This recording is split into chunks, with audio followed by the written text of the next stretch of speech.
Welcome to the RotoWire Fantasy Baseball Podcast, brought to you by Vivid Seats. I'm your host, James Anderson, and if you don't have access to RotoWire, you can remedy that now. Go to rotowire.com and use code ROTO15 at checkout for 15% off any RotoWire product. My guest tonight is Andrew Geller, a.k.a. the Gildz, and Andrew is a high-stakes player, a successful competitor in overall contests run by the NFBC. I know Andrew's won multiple overall titles, right, Andrew? But good to have you. How you doing, man? Good, James. Yeah, just a one, but I was top 5 2 other years too, 3 years in a row. I don't know if just putting it out there. So, well, yeah, you're. I see you're up there again early this season in a contest or two. This is such a weird time of year, man. Like, I was putting together the outline for this show a few days ago, and there were players that I had down as potential hits and misses who already they might not be hits or misses anymore a few days later. So I'm trying not to get too low about my teams that might be off to bad starts unless there's significant injuries involved. But of course, there's nothing wrong with getting excited about your good teams early on. I think that's half the fun in playing. So nothing wrong with that at all. But like, how do you find yourself processing the first couple of weeks of the fantasy season? Yeah, I'm definitely not one of those guys that says just be patient with your teams. I've found, at least, in my own experiences, teams that have done well in the overall that were contending, for the most part, started off really strong out the gate. I know, you could win your league if, far back into June, July, but if you're trying to contend for the overall, I have like benchmarks where I want to be after April, May, June, etc. So, but yeah, I'm paying close attention to all my teams right now. And so, we've had about 2 weeks or so, and obviously you've already got, probably on any team, you've got some guys who are struggling. Maybe not on all your teams, but I mean, I would assume on most teams you got at least 1 or 2 guys that you took semi-early who are struggling. So what's your process for looking into those players? Like, say you used a top 200, top 250 pick on them. They're off to a bad start. Do you even care as long as they're playing? Do you look under the hood and see how they're doing? Are you evaluating for potential drops already on guys that you might have picked that early? Like, what's your process for anyone on your teams that's not off to the start that you're hoping for? Yeah, I try not to be too fast with the drop trigger, if you will, especially if they're proven commodities. You have to give them time. You're not going to cut a proven producer, right? Because he's slow out the gate, someone you took in the top 100, 150 picks.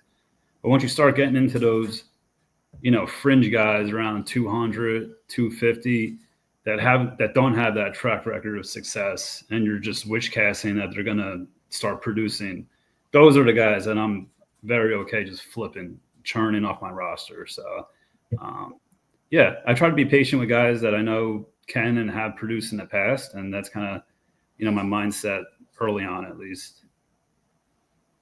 Is there anyone you can think of, like off the top of your head, that's kind of on thin ice for you? Because I love that you sort of don't, I think a lot of people are just kind of like really buttoned up this time of year, like don't want to take any victory laps or get too low.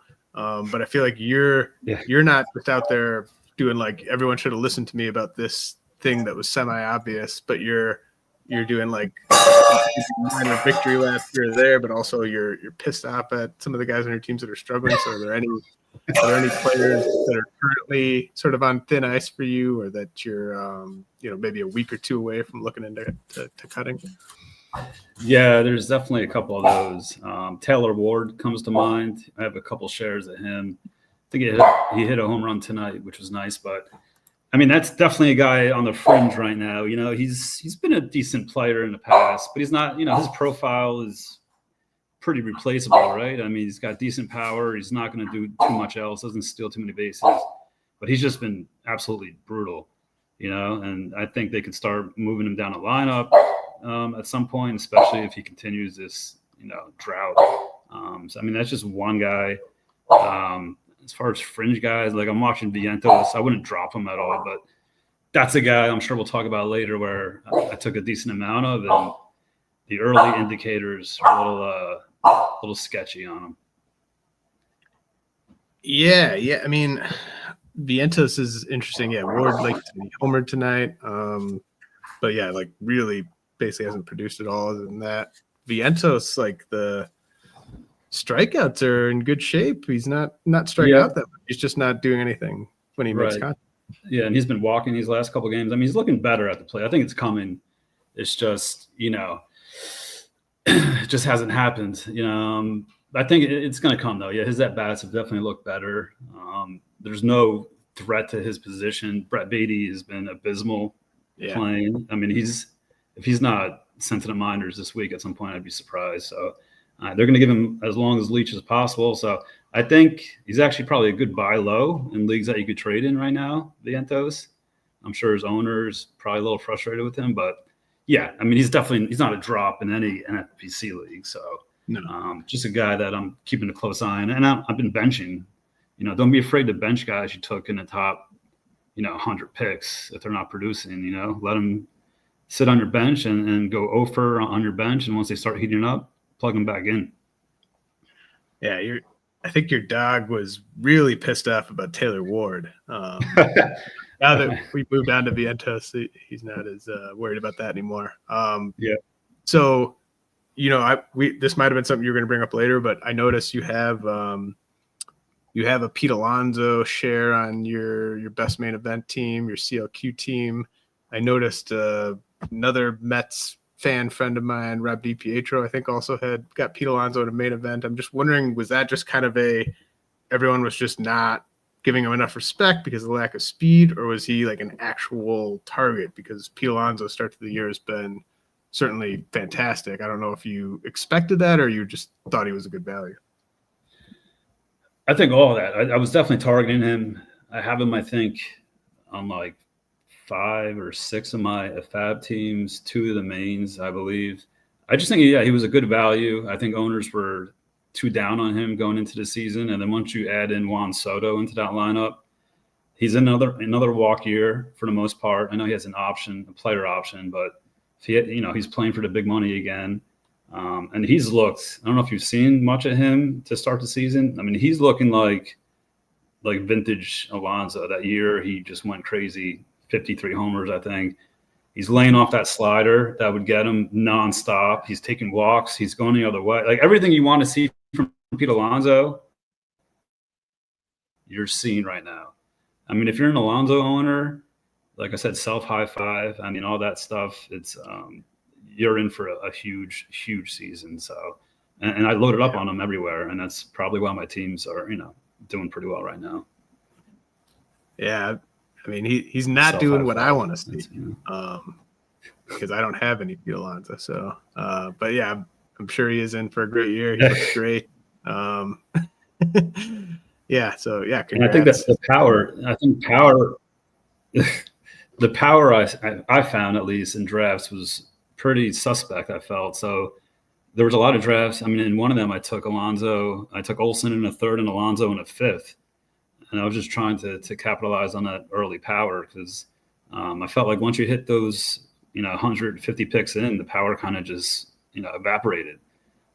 So I was happy to take Pete around 50, sometimes earlier. Sometimes I got him close to 60.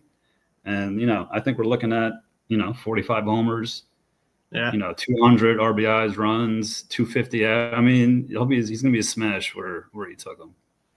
Yeah. And you kind of built backwards on that.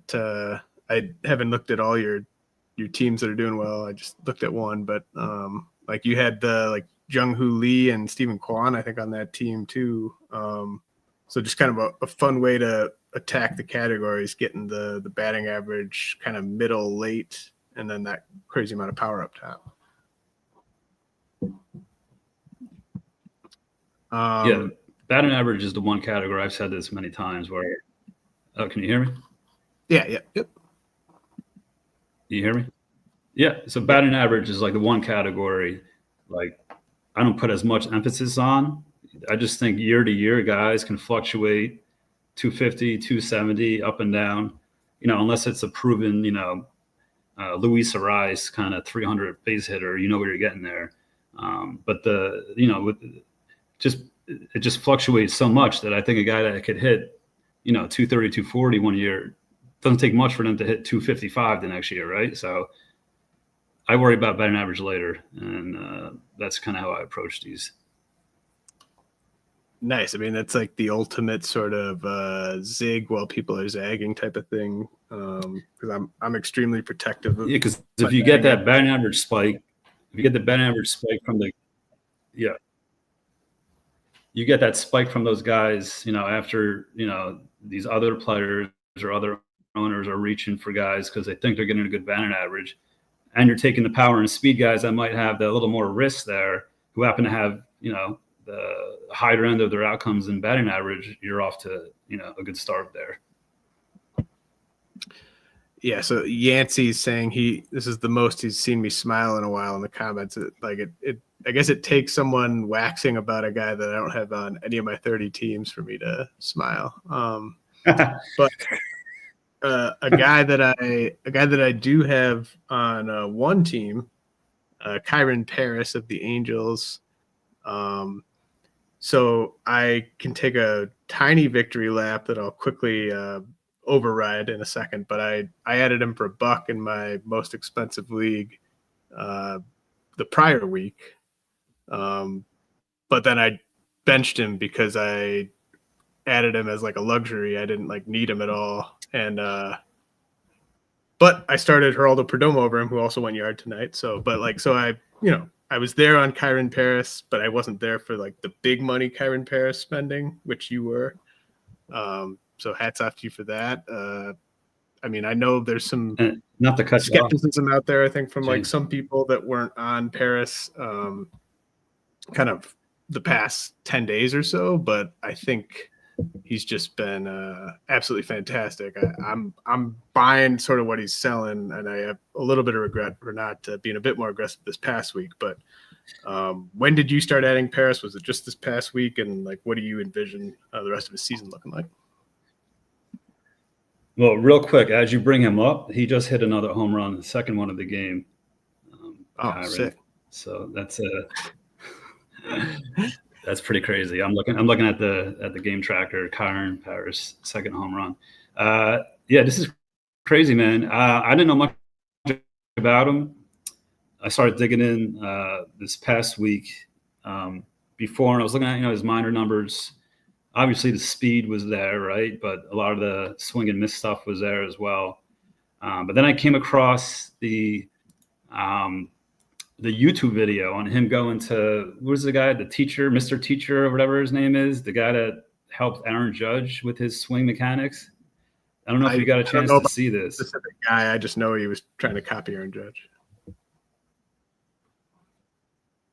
So it's pretty interesting. It's about 30 minutes long, and he goes through, everything from his mechanics, his approach, his balance on his front foot. He basically changed his entire approach in the box. Much lighter on his front foot, and he's got that quick twitch now, whereas he has that extra split second to see where the pitch is coming, and he's able to react to it a lot better. So I saw that, I'm like, I just got in the zone watching this kid. I'm like, Jesus. And everything that Mr. Teacher, whatever his name is, was saying, I'm like, that would make sense. And then I saw him crush that 430-foot bomb to dead center. I think it was Sunday. I'm like, oh boy, I'm going after this guy. So I went after him every single team. I have 11 fab leagues. I have 11 shares of Kyren Paris. I overbid in probably a bunch of spots, but that's how I approach fab is, if I want a guy, I'm going to get the guy. So I'll worry about the $60 I overspent with later that you're probably going to waste on a much lesser player down the road anyways. So yeah, I'm pumped. That's a long-winded answer. Dude, I love it. I wanted to ask you though, you're the prospect guy. What are your thoughts on him? Yeah, I'm really excited. He's tough because I wasn't able to rank him. I mean, I guess I could have ranked him, but I follow the MLB rules of 45 days on the active roster also counts for exhausting your eligibility. So he wasn't eligible for my rankings this whole offseason. But I would have had him top 100 on the last update. I mean, he's a premier athlete. He's always had the big time speed, like you said, and he's still pretty young. And, the whole sort of like guy had an offseason swing change thing. A lot of the time it doesn't lead to anything, but when a guy is also a premium athlete and they're really cheap, like I think it's worth looking into at least. And then, now it's obviously too late to add him in any kind of serious league, but I think he's just got the whole kind of package as long as he keeps making contact at a passable clip. And you could kind of tell, I thought you could sort of tell that Ron Washington was a fan, and that there's just not enough talent on that was my next roster. point. Like he's if he hits, he's just going to play. That was another huge reason why I'm looking at that team context, and I'm like, Yohan Moncada is going to block this kid. I mean, come on. And they have injured guys getting hurt always. If he hits and he plays well, he's going to play. So I think a lot of owners were kind of suspect of his playing time. Like I don't know, he's kind of came out of nowhere, but you got to take some of these shots and these overalls, and that's kind of my thing. Is if I see a difference maker, especially early on in the season, I'm willing to really go heavy on him and just get that 5 months of production possibly. That's a huge game changer. All right, well, we got a couple other shortstops that I know the Gildz loaded up on. Zach Neto, who is on his way back to the majors probably tomorrow, I think, and then Jacob Wilson. But and I might disagree with Gildz about Jacob Wilson's remaining 50 games or whatever. But let's head to a quick message from our sponsors first. Finally, baseball is back. This MLB season, knock it out of the park with Vivid Seats and score great tickets to the biggest games of the year. Every fastball, every home run, and every eye-popping play of your favorite team, live and in person. Plus, with Vivid Seats rewards, you earn rewards with every single purchase. Just buy 10 tickets, then cash in your credit toward your free 11th ticket. Talk about an easy win. And here's a pro reward tip. When buying tickets for your whole group, split the bill and make progress towards your free 11th ticket even faster. From behind the dugout to the upper deck, Vivid Seats has great tickets for all the 2025 games that matter to you. Just visit vividseats.com or download the app today. Vivid Seats, experience it live. See vividseats.com/rewards for terms and conditions. All right, back on the RotoWire Fantasy Baseball podcast, brought to you by Vivid Seats with the Gildz. And I mentioned Zach Neto. I know that you're anxiously awaiting his activation. Like I said, I wasn't following the latest news, but it seemed like it would be probably coming tomorrow. Maybe I think he was out of the lineup today at AAA. So maybe this weekend it'll be coming for Neto. But either way, so Neto, a guy that I will have very conflicting emotions about if he comes back and mashes and puts that shoulder behind him, as it appears he's done on this rehab assignment. I think I had him on every team until the shoulder surgery got announced, and then I stopped drafting him, and obviously the price got lower. So I bought high and I sold low, if you want to view the whole drafting season that way. So Zach Neto, what was kind of your draft story? Were you just kind of only drafting after the surgery and just buying the discount the whole time?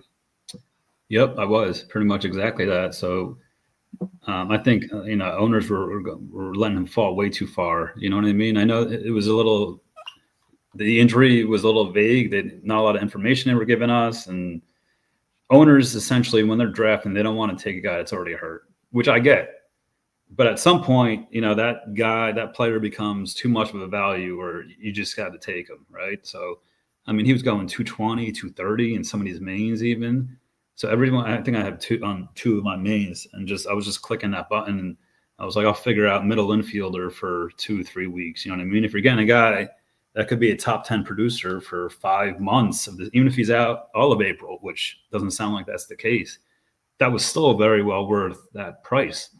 So anytime I saw him around 200, I was, clicking that button. So especially middle infielder and these 15 teamers, a lot of teams are playing some suspect, players in that spot. So I'm waiting for him to come back. He's going right into my lineup, hopefully this weekend, and just excited to see him. Yeah, I saw he's mashing in this rehab. I think he's got 3 homers already. So yeah, power, speed. If he's fully healthy, I mean, you're getting a top 10, top 12 shortstop for 5.5 months. Knock on wood. So that's Neto owners are going to be pretty happy with that pick. Yeah, I mean, that's something where I've just, like, so many times I've just seen the guy come back and it's like a lost season after that. But like, this isn't one where I'm like I think last year we were talking around this time and I was like, I don't have any regrets about fading Mike Trout because we're 2 weeks into the year and he's still going to get hurt. But like with Neto, the fact that he's got a 440 ISO on his rehab assignment, like I'm not worried about the shoulder affecting him anymore. So right. That one I wish I could have back for sure.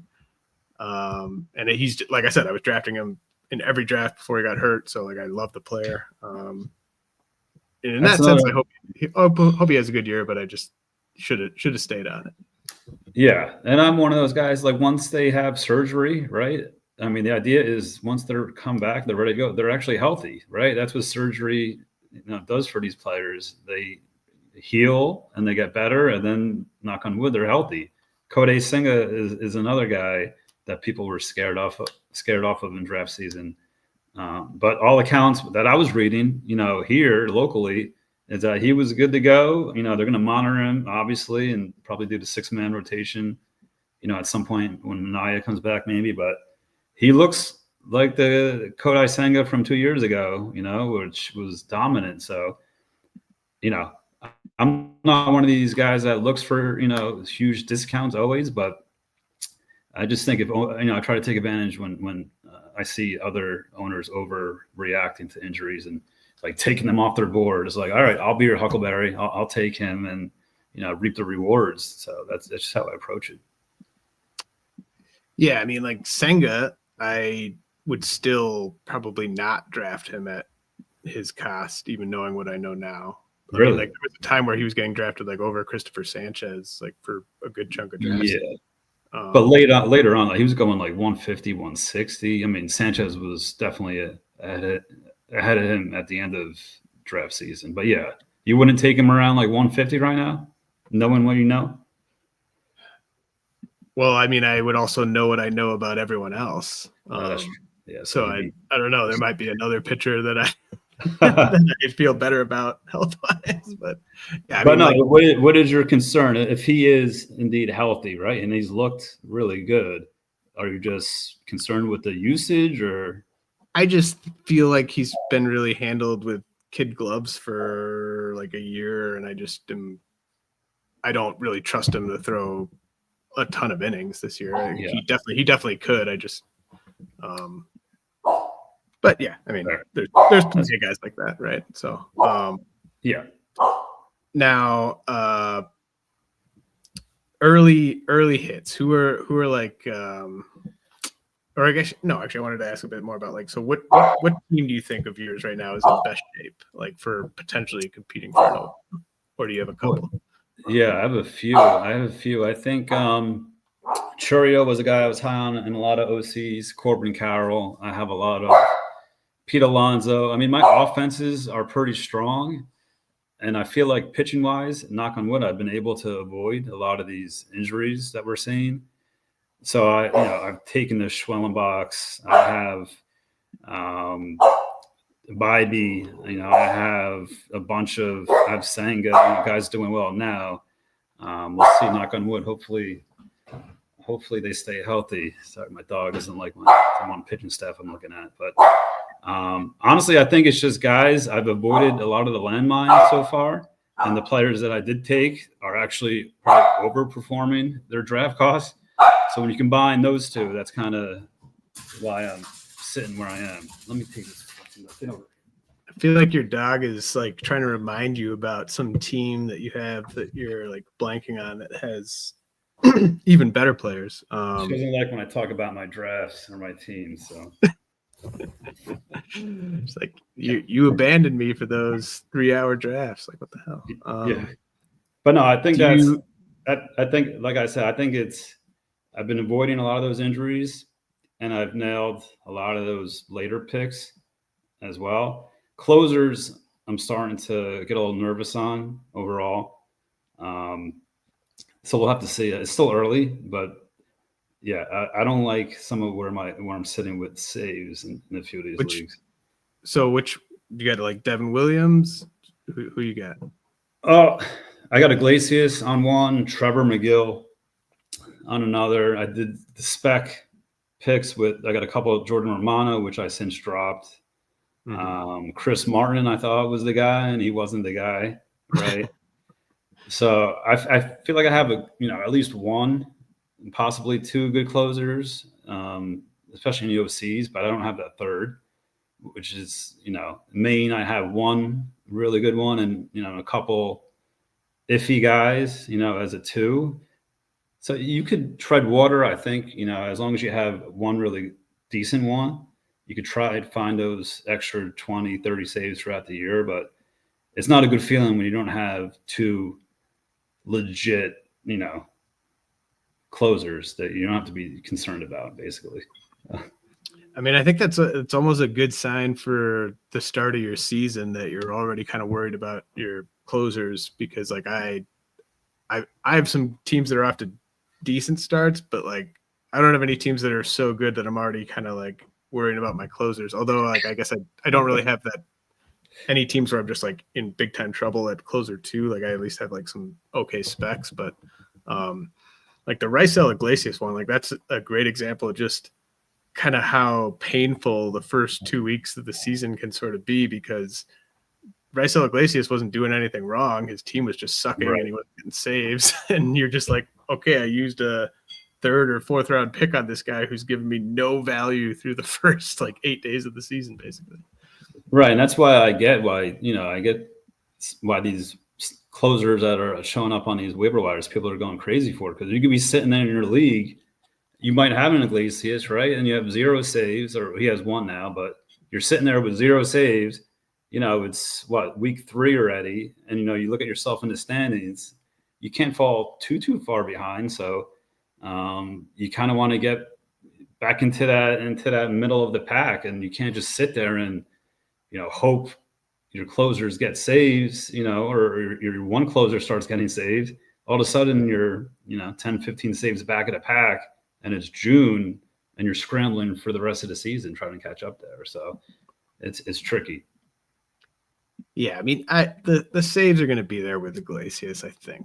Yeah, I would think so. I'm more just like the Atlanta Bats need to really be what they're supposed to be, and then everything will be fine.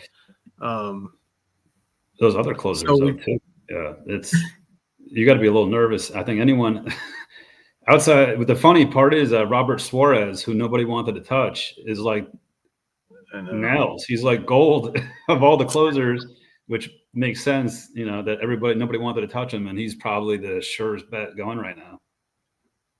Yeah. Man, I was all over. I was all over Suarez like before I like did any kind of research about like what the Padres were going to be doing and stuff. And I was just like, I don't know. I'm scared now. Terrible. That, I mean, we're going to talk about some misses and regrets and stuff. But who are like some other guys we haven't talked on that you're just feeling really good about? Like you're not. I guess by definition, I'm asking you to take a minor victory lap, but like you feel pretty good about these guys sort of keeping it going the rest of the year. I like Goldschmidt a lot. I got a bunch of him. I know I don't think he has 1 homer right now, but he's been looking good with the bat. I think where he was going in drafts, that was an easy pick. Going 180, 170 picks into the draft. I think you're going to see a bounce back year there. So just from watching him, he looks like he's far from, a lost cause there. So another guy, Michael Garcia, I like a lot. I think he's got a couple homers already. I think, for the price, you get to stick him in the middle too, middle or corner. I'm liking what I'm seeing from him. Who else I have down here? Oh, Will Smith. Will Smith is a guy I have a few shares of. I wish I had more. I think he was probably the most mispriced catcher in fantasy this year. I know he had the foot issue, I think, early on, but he was playing in spring training games. But he was like the catcher nobody wanted to take. He was the last one going in that, number one catcher range, but you were still getting him 120 picks into the draft. And to me, he's a guy that's still, he's still going to go 260, 20 homers, 70 RBIs, 70 runs. That forgetting the catcher, 80, 90 picks after where Contreras was going. I was much more targeting a guy like Will Smith over William Contreras. So those are just a couple of guys. Nice. Well, yeah, I mean, I think I was certainly targeting William Contreras, so I hope that he pays off that price. But I should have you on maybe in like mid-March, and like maybe the week after I have Dr. Dave on, and you can talk about all the injured guys that we should be drafting. Yeah. No, I mean, listen, I get it with pitchers a lot more. I understand the injury risk with them. But the position players, I'm much more willing to take a risk on so-called injury risks for batters or hitters. That's usually how I approach it. So a few of my hits, I'm almost going to mainly limit it to pitchers just because I just don't, it's just so hard to say that like any hitter isn't going to just be the opposite of what they were the first 2 weeks over the next 2 weeks. But like Jesus Luzardo was probably my most rostered top 200 pitcher.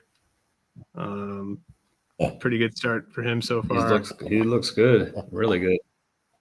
Yeah, I feel like he's kind of potentially in for a career year. We'll see. And then Hunter Brown looked He was great going, today. Yeah, like Astros absolutely botched that.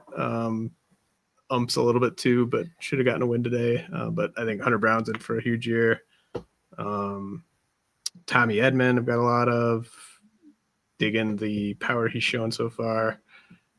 Chris Bubich and Mackenzie Gore, a couple of guys that I don't typically. I don't think I've rostered Bubich or Gore maybe ever in a high stakes league prior to this year, but have both of them. And then some Shane Smith, who looks pretty good for the White Sox. Got him on some main events. And so it sounds like did you sleep on pitching in your drafts mostly? Or are you going heavy hitters early? Was that more of your approach? Yeah.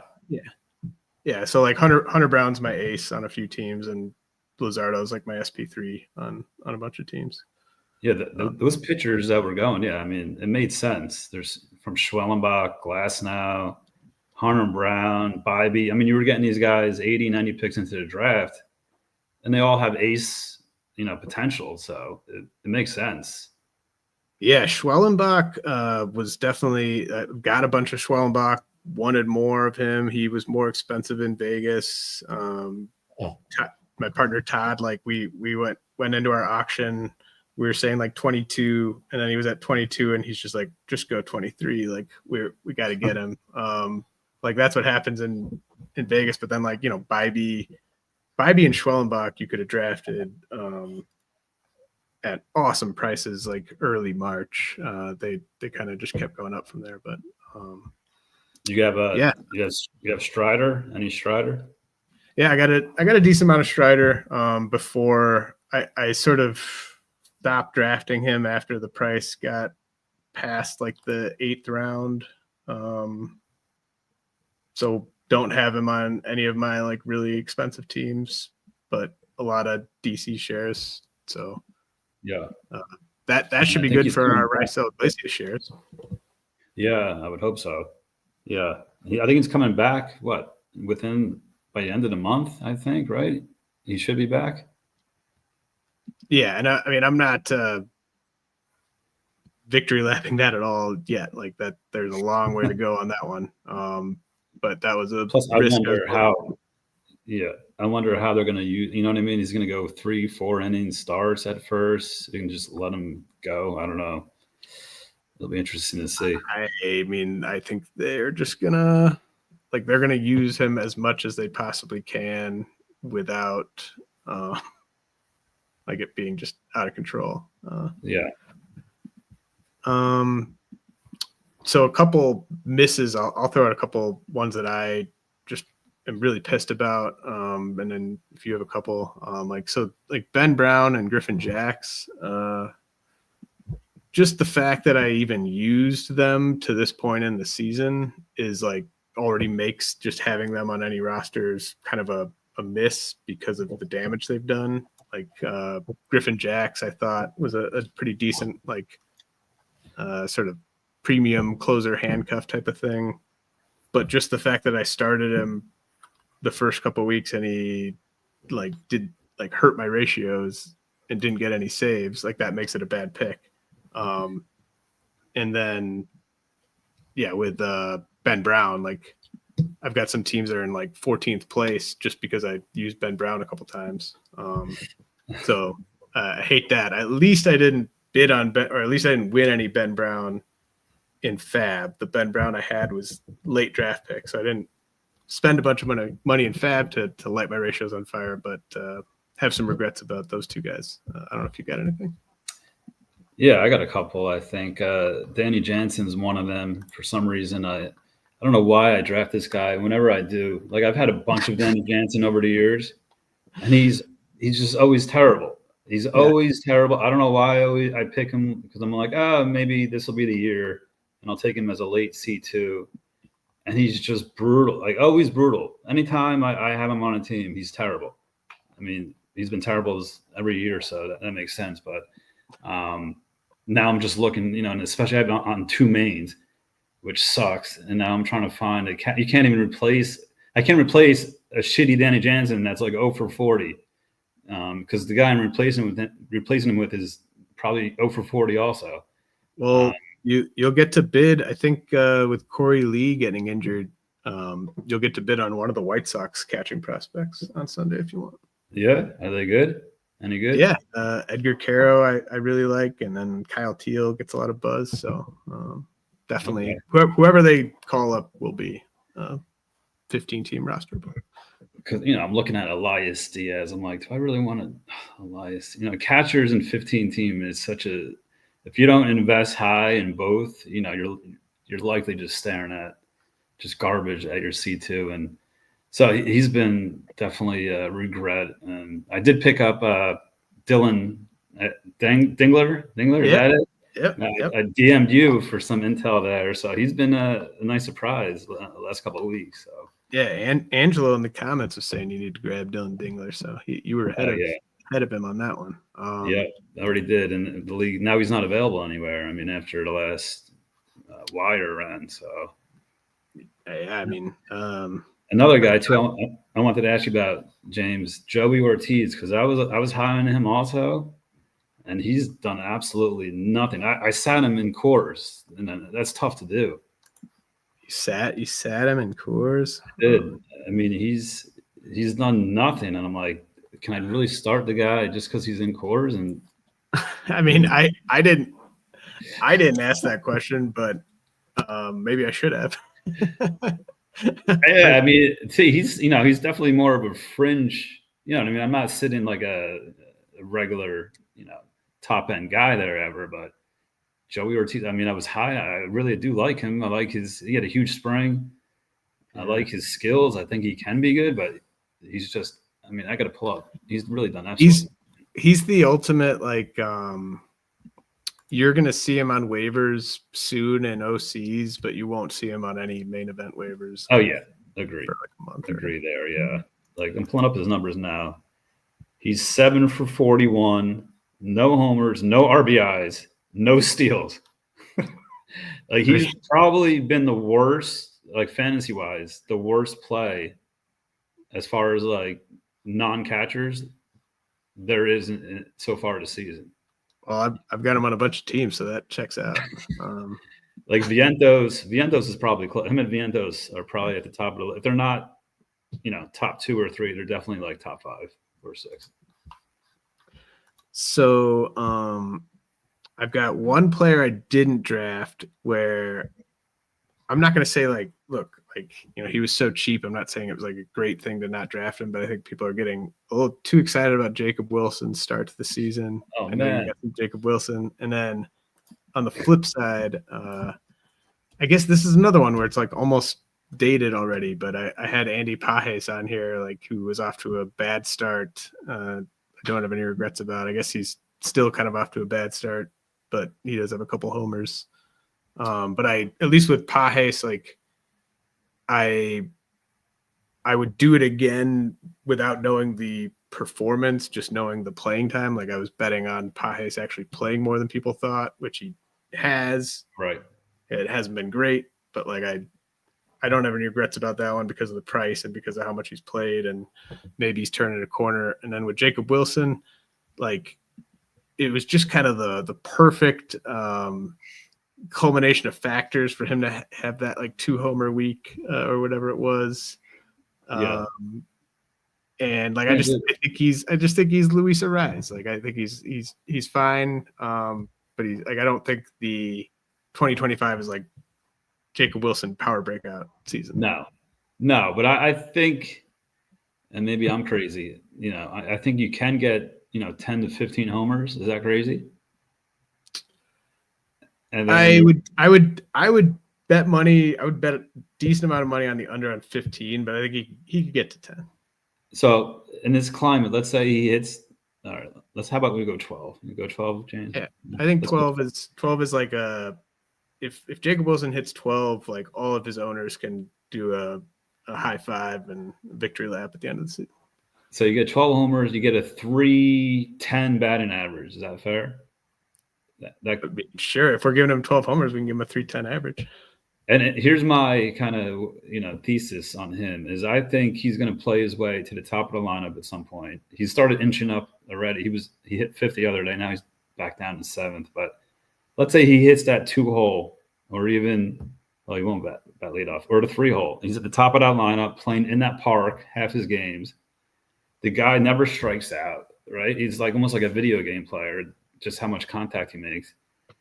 He could, and the dimensions in that park are like ridiculous, right? I mean, it's a new course. He might not be a 15 home run hitter any other park, but I think in this park where he plays, and the dimensions and just the whole offense around him, he's got a bunch of good hitters around him there. I don't know. He could score a lot more runs. Maybe he gets 75, 80 runs, 10 to 12 homers, 300 plus batting. It's like Luis Ariz, souped up Luis Ariz. So I don't know. And you got him for free in drafts, right? I mean, I don't know. Yeah, I mean, I think there would need to be some injuries for him to move up in the lineup, because like you said, it's all of a sudden a pretty good lineup now. Right. And then Nick Kurtz, Fab, upcoming impending Fab legend Nick Kurtz. I like him, Lawrence Butler, Rooker, Soderstrom. Like, I don't think he can't be their 3-hitter. Like, he's like, why are you batting this kid 7th in the order? Because he swings at everything. But he hits everything. I know, but like, that's like, a lot of pitchers are fine with that. Yeah, I know. That's true. Okay. What about any players headed for a big year that you are worried you didn't load up on enough of, or didn't get any of? Yeah, one guy I have 0 of, and I think a lot of the fantasy community was probably aligned, was Bryce Terang. Now he's got 3 home runs already, Bryce. I think he hit like 6 or 7 last year only. So if this guy's going to hit 10, 15 homers and steal 35, 40 bags, all of a sudden, he's a much better fantasy pick than, the 6 home run guy that would, not play it, every day and whatnot. So yeah, the power numbers so far, maybe it's just like a heater he was on, but I don't know. What are your thoughts there? I own none of him, and that's kind of scary if he does, tap into any power this year. Yeah, I've got one Terang on a pretty important team, and just like last year, it was like a case. Like I had him on one important team last year too, and it was just like a situation. I think it was an auction I got him on this year where I just was getting all power and needed someone that was going to steal bases, like even if they came with Terang's flaws. And so I wasn't expecting any kind of power breakout. I will say that he hit 2 of his 7 homers last year also came, I think, in like the first half of April. So like it could end up being a thing where like he goes 5 weeks between now and his next homer or something like that. But like he's also not sitting against lefties, leading off. Exactly. So yeah. I would love to have some Terang in my life. More in my life. And it's just funny because he was universally thought of as kind of like the owner that took him. Everybody else is like, yes, thank you for taking. You know what I mean? And he turns out being a bonus there, but we'll see. Yeah, it's interesting that if he's playing every day and hitting against lefties, and he does find some way to 15 homers this year, that's going to change a lot about his profile. That's for sure. So I've got a lot of, I would say I've got a lot of Heliot Ramos, but I really wish I'd just I always have this about certain players in kind of early to mid-April. Sometimes it doesn't always play out that way, but with Heliot Ramos, I just wish that I could go back to myself in early March and just say this is a guy you're taking him here in all your drafts. He's not going to get pushed too far up because people don't think he's going to steal that many bases. And, the bat would have been what I would have been buying there. But the fact that he's also already stolen 2 bases in 11 games with the 3 homers. He's going to be, I guess just the park scared people off too. Yeah, that's I agree. I have maybe 1 or 2 tops shares of him, and that's a guy I'm regretting not taking more of because he was going so cheap in all these drafts. So he's going to be a nice pick for all those owners who took. He's also got one of the coolest feats of any active player in that he hit a ball out into McCovey Cove as a righty, which I think Heliot Ramos is the only person who's ever hit a ball into McCovey Cove as a righty, which is an awesome feat.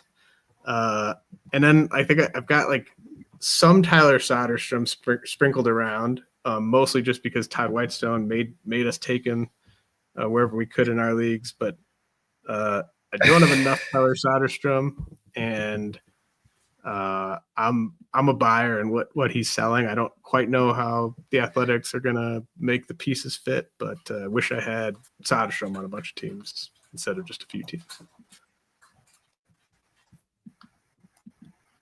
Yeah. And Ben Rice. I've only got 1 Ben Rice. I think he's got at least. Does he have 2 steals now, Ben Rice, to go with? He had another homer today, so he's got 3 homers and 2 steals, and a 25.6% strikeout rate. Ben Rice. And he was in there against Skubal, right? Which I know Bellinger had the food poisoning or whatever, but whatever. Even him being in a lineup, to put him second against a guy like that tells me that they're starting to have a lot more confidence in this kid moving forward. So. Yeah, Ben Rice definitely I got him in 1 OC, off the wire, but I wish I had more, man. Yeah, if he's stealing bags and he's hitting high in this Yankees lineup, that's you can't ask for a much better position.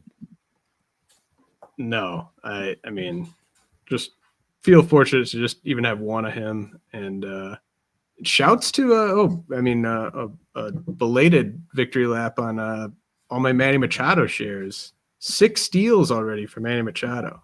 That's just Great. awesome. Let's see, and he just hit his first homer, I think, yesterday too, right? Yeah, he's hitting 340 with a homer and 6 steals. That's a guy I wish I had more of too. I don't think I have any shares of, maybe in a DC. I'm not sure, but yeah, man, he's just you know, you know what you're getting every year. He's gonna produce. He plays like he's not the sexiest name, I guess. So owners kind of want to pass, but end of the day, that's the guy you want to click on, right? Just get, bank that production, save production early on. I also don't know if it's gonna continue per se. Like, I think he's a good hitter against righties, but I will just throw out. I've only got Willie Abreu on one of 30 teams, so he's probably been one of the most productive, if not the most productive, like just overall hitter so far this year. So would like to have more than just one share of Willie Abreu. Well, it's pretty tilting for me, James, to be honest, because I have a lot of Roman Anthony, and I was like, all he has to do is, surpass Abreu, before the season starts. I'm like, I could see that happening. And then sure enough, Willier goes like nuclear for the first 2 weeks. So, we'll see, I guess. I mean, do you think Anthony comes up at some point then? Where do they squeeze him in? I was just going to ask you, like, so I've only got Anthony on one fab team, and I would do that over again if I could. But like, it's a 15-team fab league. I think it's a main event. Like, I think I would probably be dropping him in an OC, but I mean, in a main event, it's tough because it's just one injury and he's up and he's playing. Yeah, that's the thing. I agree. In OC, I think, he's definitely an easier drop. But to me, in a main, that's a hard guy to drop, I feel like, in a main event. Because you have that fear that the second you drop him the following day or the next week, there's an injury or, Roman Anthony's coming up, and then you're sitting there like shit. Although I did drop Cam Smith in a bunch of spots. I don't know what your thoughts are. I spent a lot on him on the first waiver wire, and then I just dropped probably 3/4 of my shares of him. Yeah, I don't mind that one as much. I like that you. I think I like that you held some Cam Smith. I think he's played better his last couple games, but Anthony's a tougher call because I think it's more like Cam Smith was. It was an amazing story of development that he was ready to make the big league roster this spring. But like Roman Anthony has shown us over a much larger sample that he's actually big league ready. So and then Roman Anthony is also just a much bigger threat on the bases than Cam Smith. So like Roman Anthony, if we find out he's up and he's going to play every day, then that's wow. Like that could be like a top 100 player. Cam Smith, like even if he comes out of this slump, like he's not going to be a top 100 player. And then we've got people in the comments saying, well, Roman Anthony's going to be up because of the PPI, the prospect promotion pick incentive. But like in order for Roman Anthony to come up and play for the Red Sox, one of Jarren Duran, Rafael Devers, Alex Bregman, Tristan Casas, Willie Abreu, Cesar Rafael have to sit every time Roman Anthony's in the lineup. So I guess they could just do that and just give everyone an off day per week, or certain guys like an off day every 5 days. I mean, obviously Abreu's going to sit against righties, but it seems like a piece that they don't really have room for. Maybe they would move David Hamilton down. I don't know. Like, it's just, I feel like an injury is needed for Anthony to come up. I'm looking at his numbers. Right now too. He's been pretty terrible in AAA, so I don't think that the move's coming anytime soon. He's in $167, 1 home run. No, sorry, 2 homers, 4 RBIs. It's only 32 at bats, but yeah, I mean, I'm not that worried about terrible. that aspect of it, but I mean, yeah, I think it's just like I think he's a hold in 15s and a drop in 12s personally. Yeah, I agree. You got anything else before we get out of here, man? Let's see.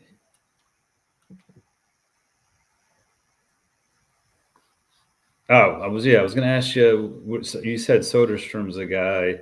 What about Torkelson? That's another guy. I know he wasn't drafted in a lot of places, at least in the OCs, but I have 0 of him, and this is a guy that I've been riding, the last 3 years. I feel like it's only natural. The 1 year I'm completely off him is the year that he finally breaks out. So, but you gotta like what you're seeing, Yeah, that's I'm not surprised that he's someone you'd been on, and a little surprised that you got off of him. Yeah, that doesn't. Well, he just caused me so much grief over the last couple of years. It was more of like I try not to get emotions involved, but that was a guy I just didn't want any part of, and that's my mistake. The dog has thoughts about Torkelson too. Remembers the grief from past years. So.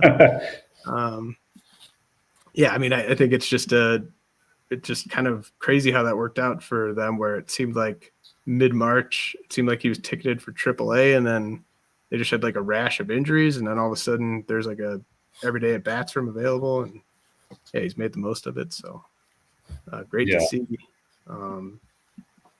But this has been fun, Gildz. Absolutely. Congrats to your early success. Congrats on your early success. And still got a long ways to go. This is I wish I had more fab money, but yeah, no, I'm looking forward to a long season. Some of my fab wallets are pretty dire already, which is not a good feeling at this point. But if it ends up being like $300, that adds up to Kyren Paris and Cam Smith, who you drop. Kyren Paris can pay off that 300 investment. Don't forget about Jacob Wilson, man. I'm not here for no Jacob Wilson slander. Was he an ad or was he a draft pick? So I drafted him in the main at the end of the draft season, but in OCs he was not really drafted all that much. So the first wire I went like $60, $70 on Jacob Wilson, with a runner up at like $6, and which made me think, I probably could have lowered my bid a little bit, but again, that's a guy I wanted, and I got him. So. If he doesn't even have to hit 310, if he hits 300 with 12 homers, you can say I told you so. There you go. I'll take it. I'm not a guy that's going to do that though, James. I'm try to be humble. The very humble Andrew Geller, aka the Gildz. Thank you for joining me tonight, Andrew. This has been the RotoWire Fantasy Baseball Podcast, brought to you by Vivid Seats.